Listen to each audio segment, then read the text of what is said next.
প্রত্যেকটা জঙ্গলে রাজা বাঘই থাকে, এই জঙ্গলে রাজা হচ্ছে হাতি।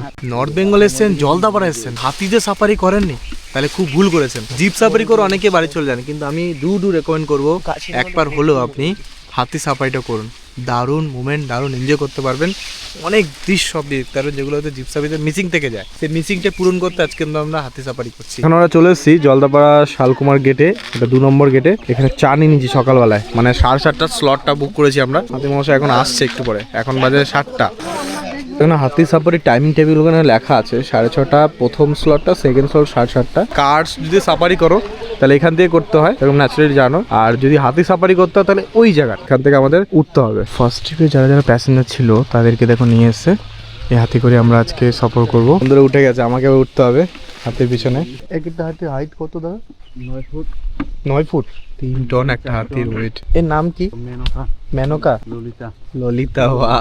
আপনার যে আছে ললিতা, ললিতার বান্ধবী হচ্ছে মেনকা। আমরা মেনকার সাথে যাচ্ছি। এটা আমার ফার্স্ট টাইম অভিজ্ঞতা বন্ধুরা। এই অভিজ্ঞতা তোমরা যদি করো মাত্র 1200 টাকা খরচ করতে হবে, 1 ঘন্টা সাফারি হবে টোটালি জলদাপাড়া ন্যাশনাল পার্কে। দেখতে পাচ্ছ কতটা উপরে আমরা। আর হাতির পিঠে অনেক কিছু কিন্তু সেফটি মেনটেন করা হয়েছে। দেখো এটা কি কি দেওয়া আছে দাদা? ডবল কিন্তু গদি দেওয়া আছে, তারপরে আমরা উঠেছি এর পিঠে। হাওদা গদি আছে ডবল, যেটা দেখালাম। তোটা ঘন গভীর জঙ্গল দিয়ে যাচ্ছি, পুরো মনে হচ্ছে অ্যামাজন জঙ্গলে ফিল লাগছে, পুরো এক আলাদাই প্রকৃতির নিদর্শন। আচ্ছা দাদা, আমাদের মেনকা কি মা হয়েছে এখন? কত ছেলে মেয়ের? 2টা ছেলে 2টা। ও 2টো ছেলে 2টো মেয়ে, আর তারাও বড় হয়েছে।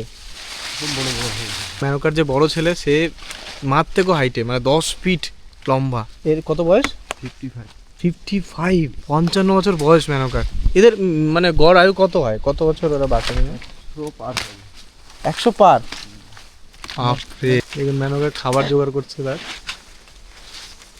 খেতে খেতে যাচ্ছে বিন্দাস, কোনো চাপ নেই, রিল্যাক্স ভাবে যাচ্ছে। এই 2 থেকে 3 কিলোমিটার সফর করতে লাগছে আমাদের 1 ঘন্টা। চারিদিকে ময়ূর দেখতে পাচ্ছি বন্ধুরা। একটা ময়ূরতে একটু আগে পেখম তুলেছিল, সেটাও সচক্ষু দর্শন করলাম। ময়ূর কিন্তু ডাক দিচ্ছে, শুনতে পাচ্ছেন তো?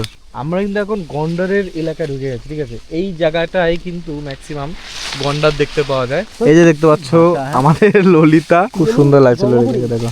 এখন আমাদের মেনকা জলের উপর দিয়ে চলেই যাচ্ছে, দেখতে পাচ্ছ। জলের উপর দিয়ে গেলে কিন্তু ভালোই কষ্ট হয় ওদের, পা উঠাতে দেখো কত কষ্ট হচ্ছে।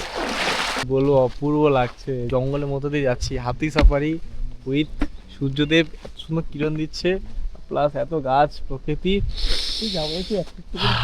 নিঃশ্বাস নিন বুক ভরে, এত সুন্দর লাগবে, অ্যামেজিং। চুম্বেশ্বর ভিউ ভাই, বেশ দারুণ এনজয় করলাম বন্ধুরা। ওই যে আমাদের ললিতা, এই যে আমাদের মেনকা। ললিতা মেনকাকে বিদায়, টাটা। খুব ভালো লাগলো এদের সঙ্গে সফর করে।